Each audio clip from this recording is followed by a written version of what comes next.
ikaw si Super DM. Di mo ba alam na laki na kasalanan mo sa akin? Napahiya ko sa buong mundo ng dahil sa'yo. Dahil pinagtatanggol kita kay Ivana.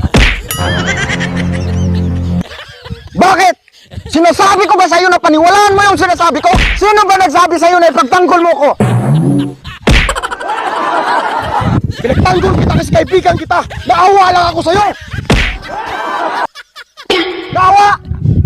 Bakit nung nagbasa ko, naawa ba kayo sa akin? Saan kayo nung kailangan ko kayo?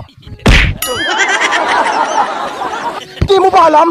Dahil sa ginawa mo marami nag-aalala sa'yo. Mga followers mo, ako, naglisod na gani ko kalibang tungod sa nabalitaan ako sa imo. Anak, sa irong anong huwag? Anong sinasabi mo? Nag-alala yung mga followers ko? Ha? Hindi mo ba alam na binas nila ako kaya ako ginawa ang challenge na yun? At saka, ano ang kinalaman sa pagkalisod ni mo kalibang sa akong gihimo? Ano ba ang sinasabi ng mga basher sa'yo? Bakit ka nagpalibing ng buhay? Ha? Nagpalibing ako ng buhay.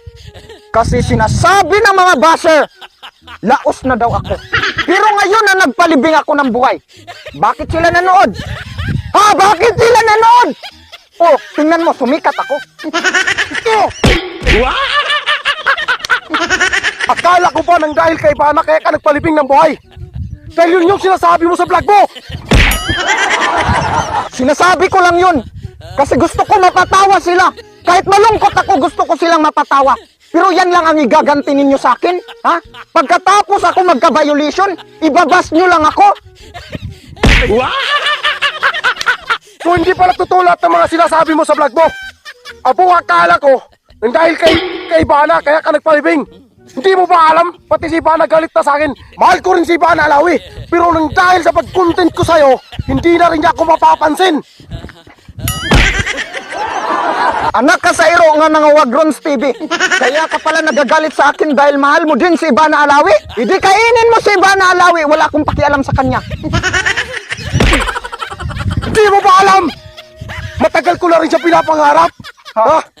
Oh, hindi ko naman kasalanan kung magagalit sa'yo si Ivana Alawi. Ang mali sa'yo kasi naniniwala ka na dahil kay Ivana kaya ako nagpalibing ng buhay. Wala akong pakialam sa Ivana na yan.